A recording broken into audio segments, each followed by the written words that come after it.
सीरत Altaf roll number 1, Zainab Firdaus roll number 18,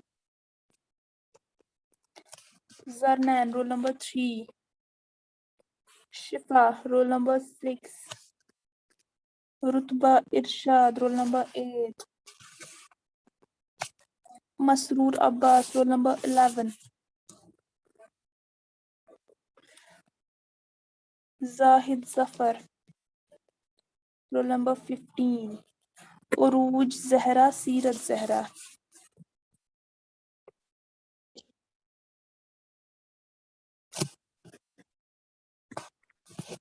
अस्सलाम वालेकुम मैम। वालेकुम अस्सलाम। उरूज जहरा एंड सीरत जहरा। ओके, सबकी अटेंडेंस हो गई, ठीक है। मैम मेरी हो गई role number 15, role number 18, role number 11 की हो गई। सबकी हो मैम गई, रोल नंबर 18 की हो गई। सबकी हो गई, चुप कीजिए सब। Okay ma'am. Ma'am role number 8 को आपने क्लास में आई। हो गया। ये उरूज जहरा और सीरत जहरा का ये ज्वाइन क्यों नहीं हो रहा है? कल भी इनको ये एडमिट आ रहे हैं, फिर ज्वाइन हो रहे हैं, फिर करते ही नहीं है ज्वाइन।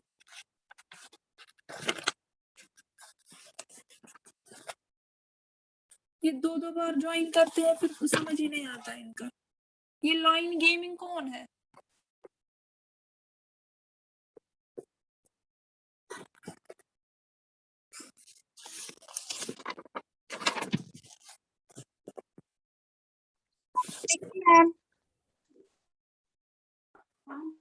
जी ये लाइन गेमिंग कौन है? आप अपना नाम लिखिए।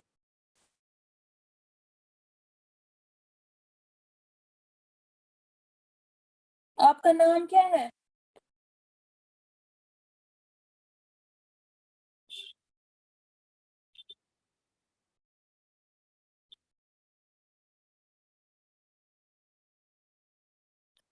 ओके, तो आज का जो टॉपिक है हमारा that is elements caused by germs, ठीक है। आप सब वीडियो ऑन रखेंगे और बुक्स अपने सामने रखेंगे, माइक्स म्यूट करेंगे सभी। जल्दी कीजिए, open your books first. Video सब ऑन करेंगे लेकिन माइक्स अपनी म्यूट रखेंगे और बुक सामने होनी चाहिए। बुक पेज नंबर है 46।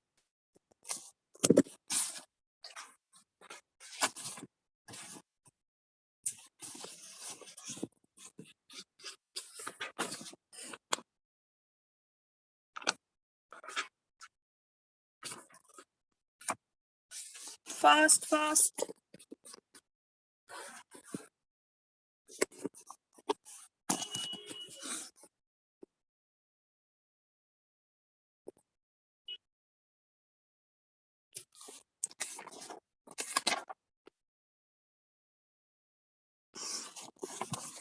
सबने वीडियो ऑन किया? जल्दी कीजिए। जिसका वीडियो ऑन नहीं होगा उसको मैं एब्सेंट मार्क करूंगी। और बुक्स अपनी सामने रखिए।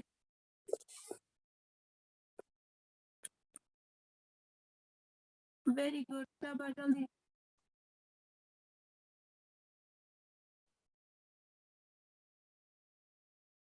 मैम वीडियो अपनी तरफ करना है या बुक की तरफ? बुक की तरफ।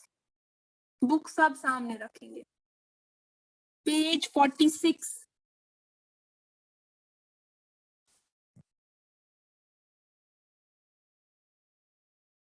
जिसका वीडियो ऑफ होगा उसको एब्सेंट मार्क किया जाएगा।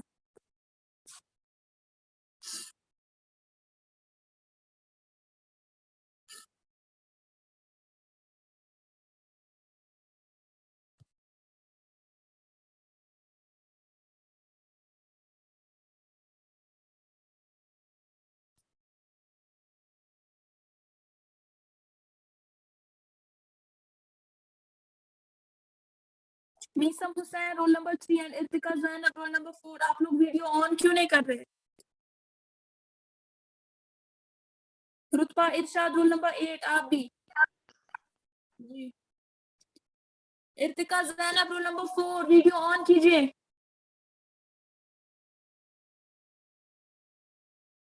Meesam Hussain roll number 3।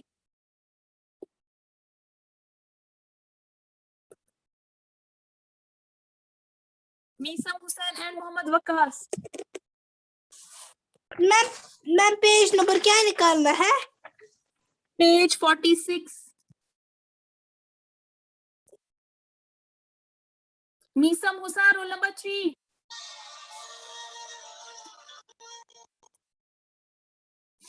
Ma'am एक सेकंड। ओके जल्दी कीजिए। सीरत अल्ताफ रोल नंबर 1। ओके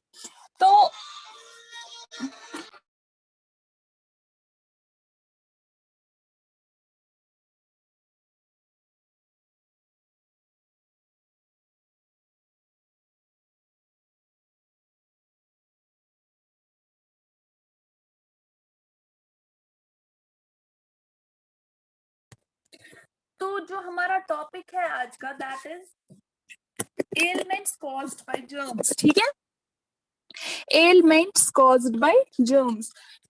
हमारी बॉडी में जो जर्म्स एंटर होते हैं उनसे क्या क्या बीमारियां वगैरह होती हैं, तो हमें उसके बारे में देखना है। ठीक है, तो आप देखते हो यहाँ पर there are some organisms which are too tiny to be seen with our naked eyes. These are called. यहाँ से क्लियर आ रही है। अब आ रही है? यस मैम, अब बोलिए। Okay.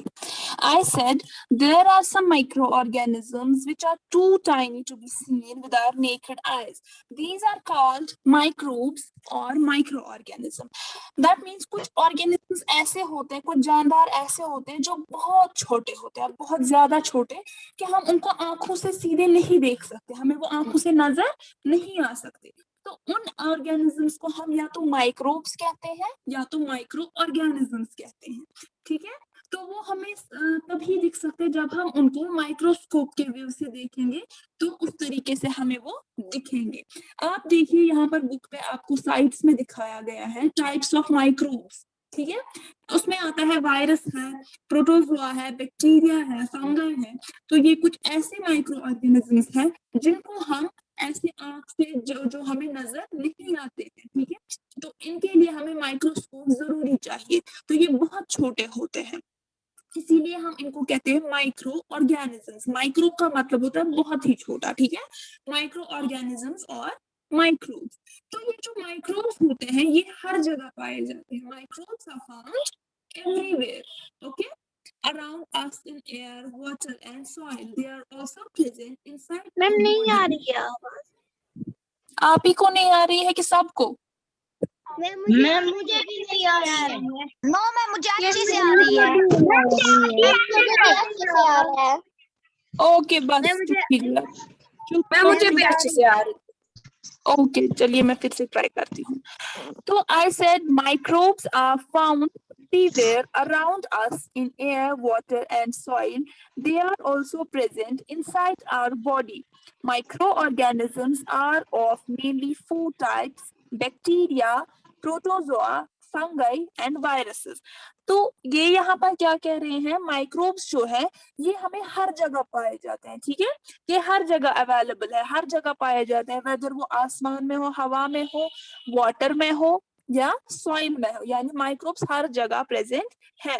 ठीक है, इवन ये हमारी बॉडी के अंदर भी प्रेजेंट है। ठीक है, तो माइक्रो ऑर्गेनिजम्स मेनली 4 टाइप्स के होते हैं। एक तो बैक्टीरिया, इसी तरह प्रोटोजोआ, इसी तरह फंगाई एंड वायरसेस। ये 4 टाइप्स है माइक्रो ऑर्गेनिजम्स के जो पाए जाते हैं। ठीक है, तो some microorganisms are good for us, like the ones that live inside our intestines. They help in digestion. Some microorganisms that cause harm to our health are called germs.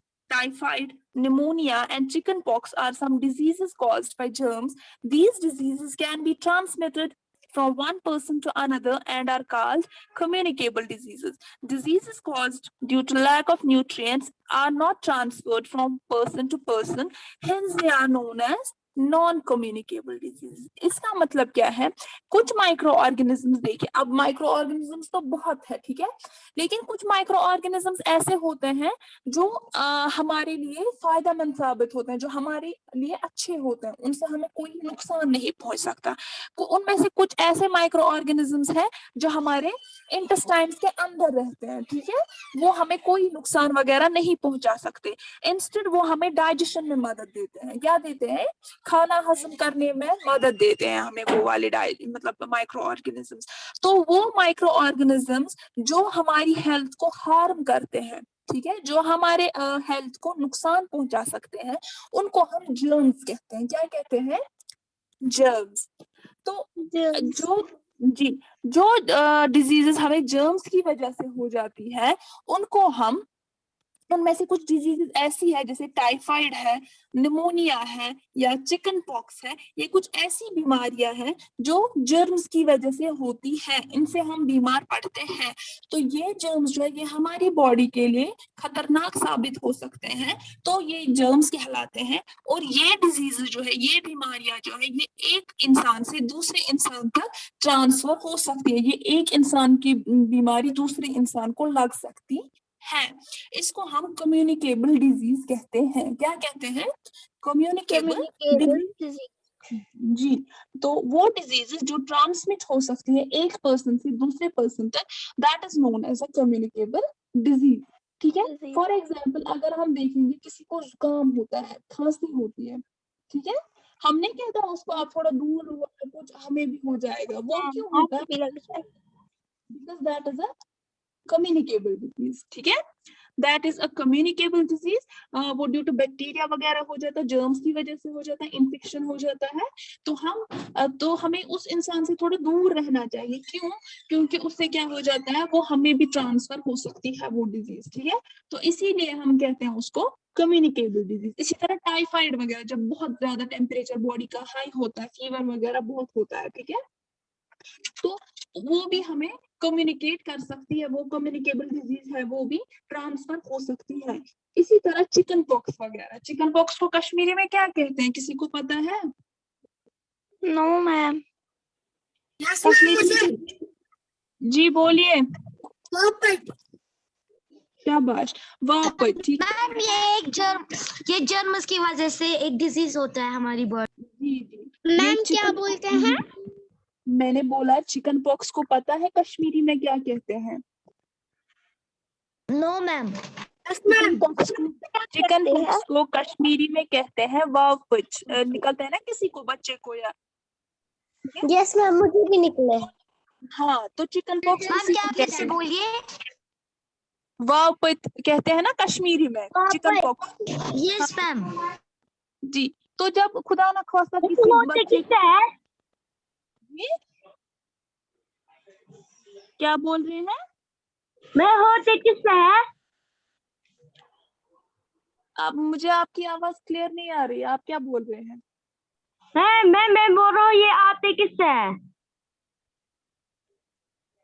बेटा ये जर्म्स की वजह से ही होते हैं ना, तभी तो मैं हम पढ़ रहे हैं ना, वही ये कम्युनिकेबल डिजीज है। मैं बोल रही हूँ ना, अगर खुदा ना खास्ता किसी को फॉर एग्जांपल चिकन पॉक्स हो जाता है, उसको रखते हैं ना अलग रूम में। उसको क्यों अलग रूम में रखते हैं?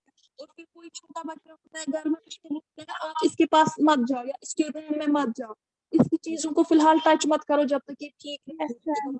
करते हैं क्योंकि वो कम्युनिकेबल डिजीज है, दूसरी है, ज्यादातर बच्चों को, ठीक है, उनको जल्दी इन्फेक्शन हो जाता है, वो जल्दी। मैम आपकी आवाज नहीं आ रही है। Yes ma'am. अब आ रही है? बेटा ये Yes. नेटवर्क प्रॉब्लम हो जाती है, तो अब मैं क्या करूं इसमें? Meesam Ali, roll number 20। इसने आज दी है क्लास। सानिया।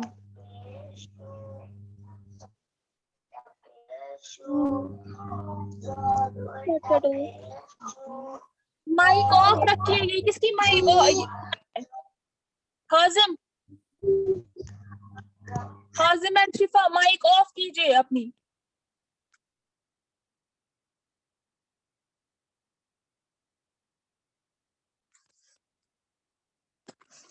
तो मैंने कहा यही जो जर्म्स वगैरह होते हैं, जो टाइफाइड, निमोनिया या चिकन पॉक्स जैसी बीमारियां जिनसे होती है, ये जर्म्स की वजह से हो जाती है।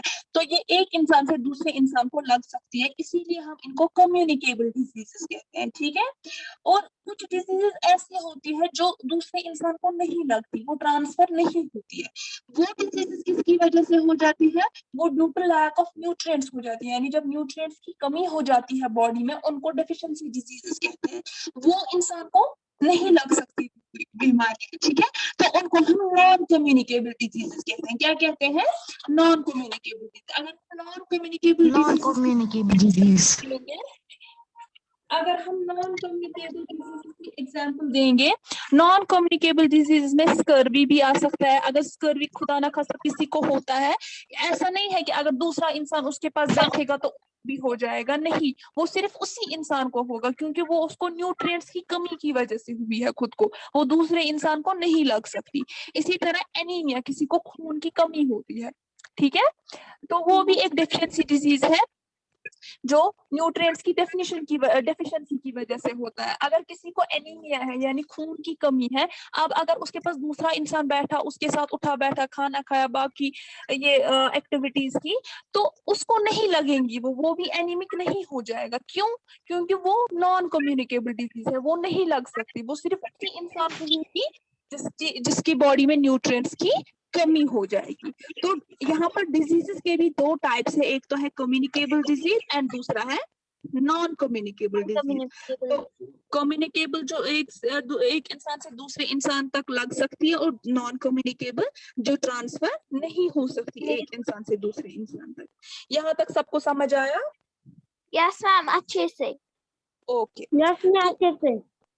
These germs can enter our body through the following ways: by consuming unclean water or food, through open wounds, when an infected person coughs or sneezes without covering his or her mouth, mosquito bite, direct contact with the infected person. अब ये जो germs है हमारी body में enter कैसे होते हैं, कैसे आप अपने माइक्स बंद कीजिए, यहाँ से शोर आ रहा है, ठीक है। तो मैंने कहा ये जो जर्म्स है अब ऐसे ही तो कैसे हमारी बॉडी में एंटर करेंगे, कैसे आते हैं हमारी बॉडी में?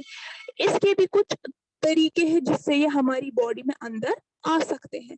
पहला ही अगर हम देखेंगे, अगर हम गंदा पानी पिएंगे, ठीक है, बिना बॉईल किया हुआ, या गंदा पानी होगा, या गंदा फूड होगा, अनक्लीन फूड होगा, बासी खाना होगा, या ऐसा खाना होगा जिसपे मक्खियां बैठती है, मच्छर बैठते हैं, या मतलब जिसको हमने कवर नहीं किया होगा, तो उसकी वजह से उनमें भी तो जर्म्स वगैरह बैठते हैं, उनमें जर्म्स नहीं होंगे, तो जब वो हम खाना लेते हैं तो वो हमारी बॉडी के अंदर जाता है, तो जर्म्स भी उसी के साथ अंदर चले जाते हैं। तो ये एक तरीका हो सकता है, जर्म्स हमारी बॉडी में अंदर जाते हैं। इसी तरह दूसरा तरीका है थ्रू ओपन वाउंड्स, ठीक है। फॉर एग्जांपल अगर किसी इंसान को लगती है, उसको फिर जख्म होता है ना, वहां पर वुंड्स हो जाते हैं उसको, ठीक है, अगर हमने उसको ऐसे ही छोड़ा, उसका इलाज नहीं किया, या दवाई वगैरह नहीं लगाई, उसको बैंडेज वगैरह नहीं किया, ठीक है, तो उसमें भी इन्फेक्शन हो सकता है, वहां पर जर्म्स आ सकते हैं, तो वहां से हमारी बॉडी में जर्म्स अंदर जा सकते हैं, जिसकी वजह से हम बीमार पड़ सकते हैं। तो इसीलिए अगर कहीं पर जख्म होता है, ज्यादा जख्मी हो जाता है इंसान या कुछ, तो उसको मतलब दवाई वगैरह लगानी होती है उस पे, या बैंडेज वगैरह ऐसे ही खुला नहीं छोड़ना होता है, क्योंकि वो वहां पर ज्यादा इन्फेक्शन हो जाता है। इसी तरह तीसरा पॉइंट यहाँ पर है, जब एक infected person when an infected person coughs or sneezes without covering his or her mouth. For example, कोई फ्रेंड हो, आप किसी फ्रेंड के साथ होते हो, फॉर एग्जाम्पल अब एक फ्रेंड को आप में से जुकाम या खांसी हो गई, ठीक है, तो जो ही वो खांसी करता है या खांसता है या छींक मारता है, तो वो अपने नोज या माउथ को कवर नहीं करता, वो ऐसे ही छींकता है या खांसता है, ठीक है, तो वहां से जो हमारी नोज से या हमारे माउथ से कुछ टाइनी ड्रॉपलेट्स निकलते हैं, ठीक है, छोटे छोटे ड्रॉपलेट्स जैसे होते हैं जिनमें जर्म्स प्रेजेंट होते हैं। तो जो ही ठीक है, जो ही वो स्नीज करता है या कफ करता है तो वो ड्रॉपलेट्स उसके मुंह से या उसके नाक से निकलते हैं, वो हमें दिखाई नहीं देते हैं, वो उसी तरीके से निकलते हैं और दूसरा इंसान जो उसके साथ होता है वो उसकी बॉडी में चले जाते हैं, यानी इन्फेक्ट हो जाता है। ठीक है, इसीलिए कहते हैं ना, अभी हम लोग मास्क वगैरह क्यों लगाते हैं इस कोविड की वजह से। ठीक है, हम कहते हैं ना मास्क लगाओ, अगर इसको जुकाम है इसको घर पे बिठाओ या मास्क रखो इसको लगा के, वो इसीलिए है ताकि ये जो इस इंसान के बॉडी में जो जर्म्स हुए हैं, जिसको इन्फेक्शन हुआ है, जो बीमार है, वो किसी और को ट्रांसफर ना कर सके अपनी छींक से, अपनी खांसी से। ठीक है, इसीलिए उसको कहते हैं आप मास्क वगैरह लगा के रखो, इससे जो जर्म्स वगैरह है ये फैलेंगे नहीं हवा में। ठीक है, इसीलिए अभी हम मास्क वगैरह लगाते हैं। इसी तरह फोर्थ वन है मस्कीटो बाइट। फॉर एग्जाम्पल अगर कोई मच्छर काटता है, ठीक है, उसकी वजह से भी क्या हो जाता है, वो भी इन्फेक्ट करता है हमारे खून को, हमारे ब्लड में इन्फेक्शन हो जाता है, वो जर्म्स आते हैं हमारी बॉडी में, तो उसकी वजह से भी हम बीमार पड़ते हैं। मस्कीटो बाइट से इवन मलेरिया हो सकता है। ठीक है, मलेरिया डेंगू वगैरह जो है वो इन्हीं मस्कीटो की वजह से हो सकता है, जब मच्छर वगैरह काटता है।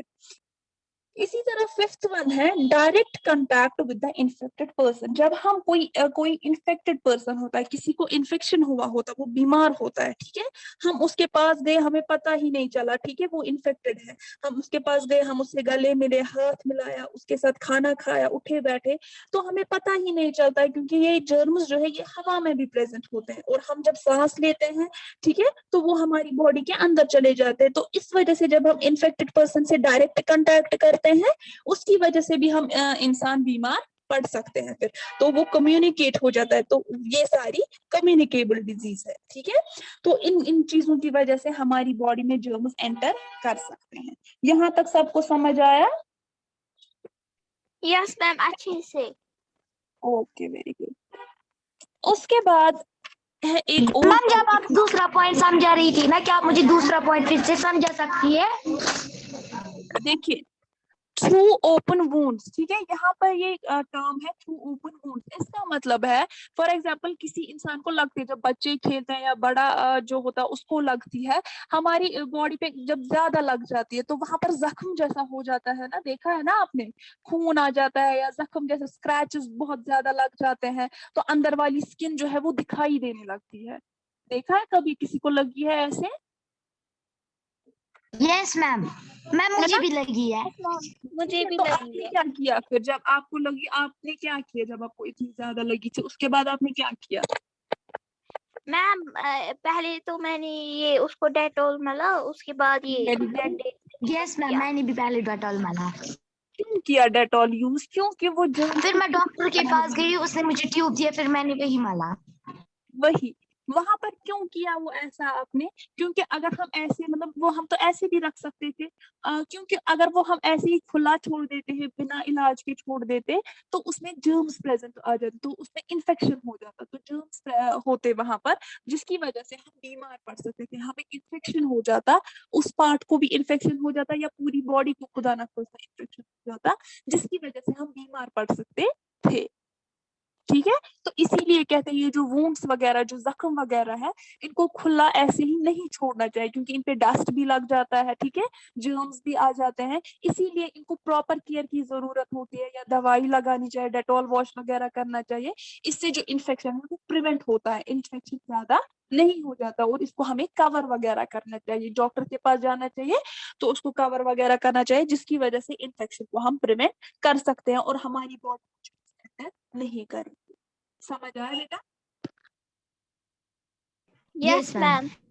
ओके, अब जो हमारा फिलहाल एक टॉपिक है यहाँ पर, how we know we are sick. अब हमें मैम जी मुझे फोन, जी मैम मुझे आप सब लोगों की आवाज नहीं आ रही है। मैम जी मैम मुझे फोन है, मैं फोन उठा सकती हूँ? अभी क्लास चल रही है ना बेटा, फोन आप बाद में भी उठा सकती हो। मैं उठा सकती हूँ? नहीं, क्लास के बाद उठाइएगा, अभी क्लास चल रही है। जी मैम अगर कोई अगर ना काम ये काम नहीं कम्युनिकेबल, हमें कैसे पता चलेगा वो नॉन कम्युनिकेबल है? नॉन कम्युनिकेबल जब आपको ऐसे ही पता चलेगा ना, फॉर एग्जांपल अगर आपको कोई डिजीज हो, जो मैंने आपको कल डिजीज बोली रखी, अगर खुदा न खास्ता उनमें से कोई डिजीज होती है, ठीक है, तो वो आपको सीधे पता चलेगा। अगर फॉर एग्जांपल खुदा न खास्ता किसी को ब्लीडिंग गम्स होते हैं, ठीक है, खून आता है गम से, तो आपको सीधे पता चलेगा दैट इट्स, क्योंकि मैंने आपको पढ़ाया था वो नॉन कम्युनिकेबल डिजीज है। तो वो डिजीज मैंने बोला जो आपको न्यूट्रिएंट की कमी की वजह से लगती है, ठीक है, फॉर एग्जांपल कमजोरी लगती है किसी को, या किसी की हड्डियां वीक हो जाती है, ठीक है, या नाइट ब्लाइंडनेस हो जाती है किसी को घुटनों में प्रॉब्लम होती है, बोन्स वगैरह में प्रॉब्लम हो जाती है, तो वो ऐसी कुछ डिजीज है जिस जर्म से नहीं होती है, वो हमारी अपनी कमजोरी की वजह से होती है। तो वो डिजीज जो कमजोरी वगैरह की वजह से होती है वही नॉन कम्युनिकेबल डिजीज कहलाते हैं। तो वो एक इंसान से दूसरे इंसान तक ट्रांसफर नहीं हो सकती है। तो आपको सीधे पता चलेगा कि नॉन कम्युनिकेबल मुझे आवाज ही नहीं आ रही है।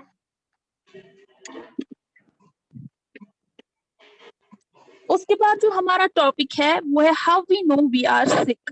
हमें कैसे पता चलता है कि हम बीमार हैं, ठीक है। When we fall ill, our body sends out warning signals. These are called symptoms. Symptoms include fever, chest congestion, coughing, vomiting, stomach ache, and loose motions. Different, आप माइक्स बंद कीजिए अपनी। Different illnesses cause different sets of symptoms. Doctors are trained to recognize various symptoms and make a diagnosis which tell us about the kind of illness we have. Sometimes doctors advise tests such as blood, urine, or stool tests to help diagnose. देखिए यहाँ पर क्या बोल रहा है, ये बोल रहा है कि जब हम बीमार पड़ते हैं हमारी बॉडी जो है वो कुछ वार्निंग सिग्नल्स भेजती है, वो कुछ सिग्नल सेंड करती है हमें, जिनको हम सिम्टम्स कहते हैं। क्या कहते हैं? सिम्टम्स। फॉर एग्जाम्पल सिम्टम्स कहते हैं ना, इसको असरात होते हैं। फॉर एग्जाम्पल कोई जुकाम जिसको होता है, ठीक है, तो उसको वैसे ही symptoms आ जाता है कि उसको लगता है कि हाँ मैं बीमार हूँ, मुझे जुकाम में दर्द होता है, मुझे जुकाम वाला है, ऐसे का दर्द हो रहा है, या फीवर होता है। मुझे आपकी क्लियर नहीं आ रही। यस जी मैम, मुझे भी। अब आ रही है। यस मैम, अब आती है। ये नेटवर्क इशू हो जाता है ना, क्या करें इसमें। अब इसी के साथ चलना है, कंटिन्यू करना है। आप भी थोड़ा मूवमेंट उधर इधर किया कीजिए, थोड़ा बहुत हो जाता है फिर। तो मैम हम इनको जी, कुछ नहीं मैम, सॉरी। तो अब ये जो सिम्टम्स है ये वार्निंग सिग्नल्स हो जाती है, मतलब हमारी बॉडी सेंड करती है। इन सिम्टम्स में क्या आ जाता है, जैसे फीवर, बुखार आ जाता है, ठीक है, या चेस्ट कंजेशन मतलब किसी को खांसी हो जाती है तो उसका वो जो चेस्ट होता है ना वो बंद जैसा हो जाता है, मतलब वो कंजेस्ट हुआ होता है, या कफिंग, खांसी आने लगती है बहुत, वॉमिटिंग स्टार्ट होती है यानी उल्टियां आने लगती है, स्टमक एक यानी जी स्टमक एक मैंने बोला माइक्स ऑफ कीजिए अपनी। माँ मुझे आपकी आवाज नहीं आ रही है। आप माइक्स बंद कीजिए, यहाँ से शोर भी आ रहा है ना बहुत। तो मैंने कहा इसमें स्टमक एक एक सिम्टम है। स्टमक एक का मतलब है जब स्टमक में दर्द होना स्टार्ट होता, पेन होना स्टार्ट होती है, तो वो भी एक सिम्टम होता है कि हाँ हम बीमार हैं। या इसी तरह लूज मोशंस हो जाती है, ठीक है। तो इसी तरह अगर डिफरेंट बीमारियों के लिए डिफरेंट डिफरेंट सिम्टम्स आ जाते हैं। अगर किसी को जुकाम होता है तो उसको वैसे ही सिम्टम्स आ जाते हैं, ठीक है। तो अब जो डॉक्टर जो ट्रेन होते हैं उनको पता चल जाता है, वो इसी मतलब डॉक्टर्स को पता होता है कि कौन सा सिम्टम किस डिजीज का है, ठीक है। अगर एक आम इंसान का फॉर एग्जाम्पल उसको पता नहीं चलता है ज्यादातर कि मतलब मुझे क्या बीमारी है, लेकिन जब वो डॉक्टर के पास डॉक्टर उसको कहता है आपको ऐसे ऐसे सिम्टम्स होते हैं, जब वो हाँ कहता है तो डॉक्टर को पता चल जाता है कि इसको कौन सी डिजीज हुई है, ठीक है। वो एक डायग्नोसिस बनाता है। डायग्नोसिस जो है वो एक डायग्नोसिस क्या होता है, वो हमें बताता है कि इसको किस किस्म की बीमारी हो चुकी है, ठीक है। कभी कभार क्या होता है, इवन डॉक्टर्स को कभी कभार समझ नहीं आ जाता है कुछ, तो वो क्या करते हैं डॉक्टर्स, फिर कुछ टेस्ट रखते हैं, ब्लड टेस्ट रखते हैं, यूरिन टेस्ट रखते हैं, जिसकी वजह से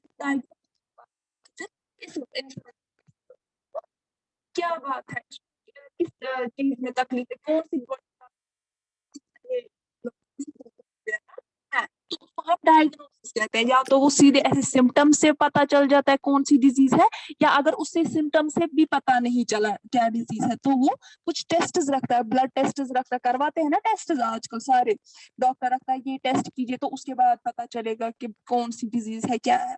तो इसी तरह यूरिन टेस्ट रखवाते हैं या स्टूल टेस्ट रखवाते हैं, ये सारी चीजें, ये टेस्ट जो है डायग्नोसिस के लिए रखवाते हैं ताकि पता चले कि कौन सी डिजीज हुई है। यहाँ तक किसी को कोई कंफ्यूजन? No ma'am. ओके, अब यहाँ पर आप देखिए 46 पेज नंबर पर एक पैच दिया गया है, डिड यू नो, ठीक है। यहाँ पर लिखा है AIDS is a disease caused by a virus, the disease weakens the immune system of the body. यहाँ पर जो एड्स है, एड्स का फुल फॉर्म है एक्वायर्ड इम्यूनोडेफिशिएंसी सिंड्रोम, ठीक है।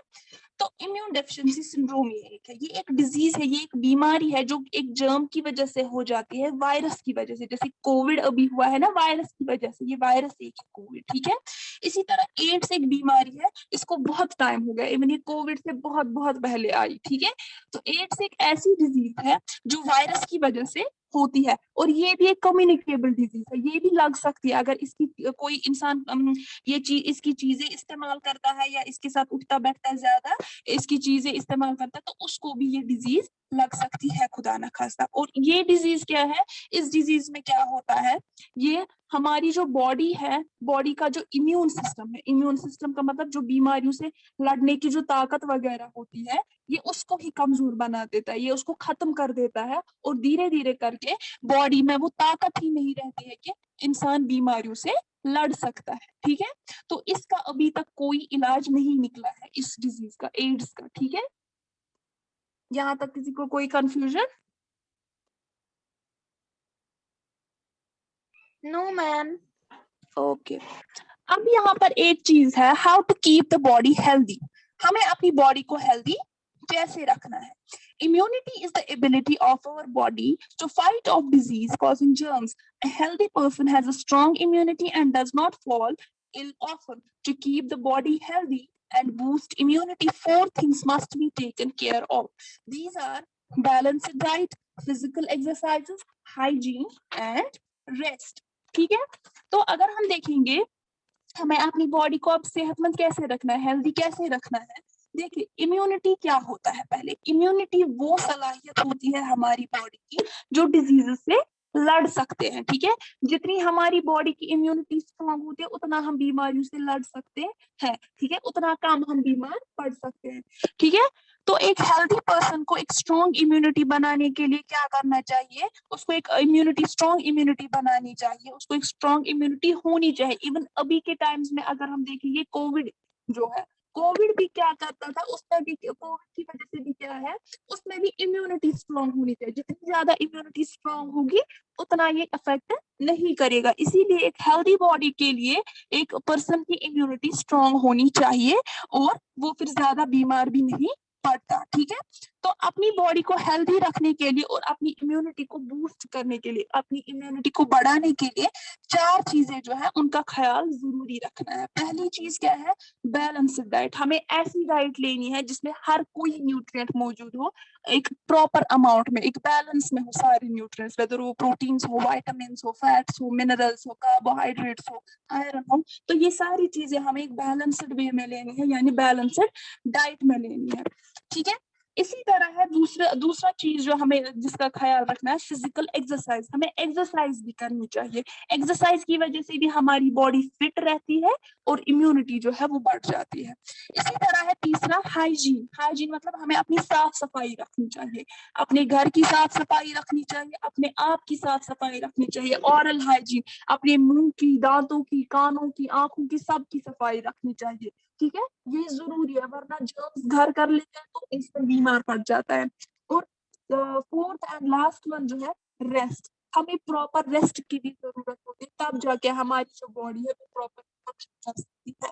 अगर इंसान दिन भर सिर्फ काम करता रहा तो रेस्ट ही नहीं लेता है, ठीक है, तो उससे भी इंसान बीमार पड़ जाता है। इसीलिए प्रॉपर स्लीप, रेस्ट वगैरह भी जरूरी होता है। इतना समझ आया सबको? यहाँ तक किसी को कोई कंफ्यूजन?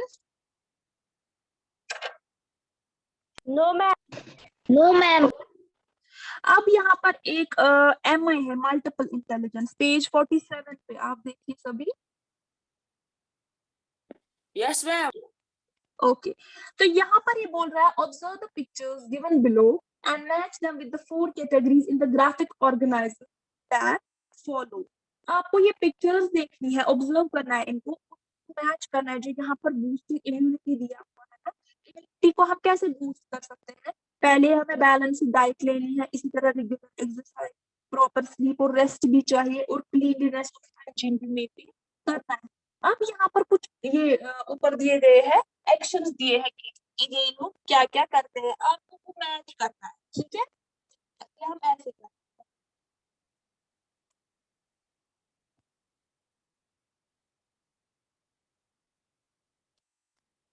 ये देखिए यहाँ पर मैम मैंने किया। न्यूट्रिशन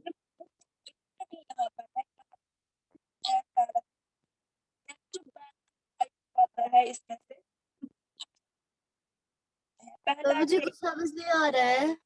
मैंने यहाँ पर मैंने वीडियो ऑन किया है, आप उसमें देखिए।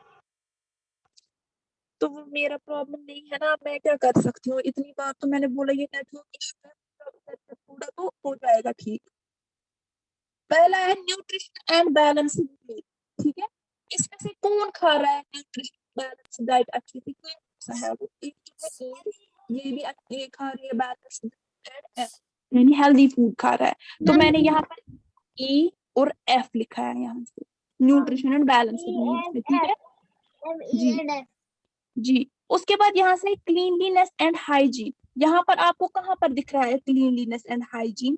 एक तो मैम C और G, ma'am C and G, ma'am C and G, ma'am J and C and G। उसके बाद है प्रॉपर स्लीप एंड रेस्ट, वो किधर आता है? Ma'am H. Ma'am H। उसके बाद है रेगुलर एक्सरसाइज, रेगुलर एक्सरसाइज में आता है AD, मैम ओके ठीक है, हो गया ये। तो ये आप लोगों ने क्लास में किया। अब मैं आपको होमवर्क दे रही हूँ आज, वो मैं PDF फॉर्मेट में आप लोगों को सेंड करूंगी, आप वो क्वेश्चंस अपनी कॉपी पे। मैम आप अपना कैमरा थोड़ा ऊपर रखिए, ये दिख नहीं रहा। मैम आपका कैमरा आ ही नहीं रहा है मुझे। मैंने ऑफ किया ना, दिखाया जो आप लोगों को मैंने। चलिए मैं इसकी पिक भी सेंड करती हूँ आप मैम लोग। आपकी आवाज भी नहीं आ रही है। आप लोग माइक्स ऑफ कीजिए अपने। आई सर मैं इसकी पिक्चर पेज 47 पे जो MI है उसकी पिक्चर ग्रुप में सेंड करूंगी और एक PDF सेंड करूंगी। उस पे मैंने क्वेश्चन आंसर्स लिखे हैं, पार्ट एक तो है पार्ट D और E मैंने लिखा हुआ है उसपे, आप वो अपनी कॉपी पे नोट डाउन करोगे। और उससे पहले आप लोग मुझे इंपॉर्टेंट टर्म्स जो मैंने आपको बोला था लिखने के लिए कॉपी पे, आप सब लोग मुझे वो ग्रुप में सेंड करेंगे PDF फॉर्मेट में, ठीक है? आप लोग अभी वो सेंड करेंगे और यहाँ से मैं आप लोगों को होमवर्क भेजती हूँ, ठीक है? चलिए क्लास क्या सेंड कर रहा है? जो मैंने इंपॉर्टेंट टर्म्स रखी थी कल होमवर्क आप लोगों को परसों, वही आप सेंड करोगे। आपको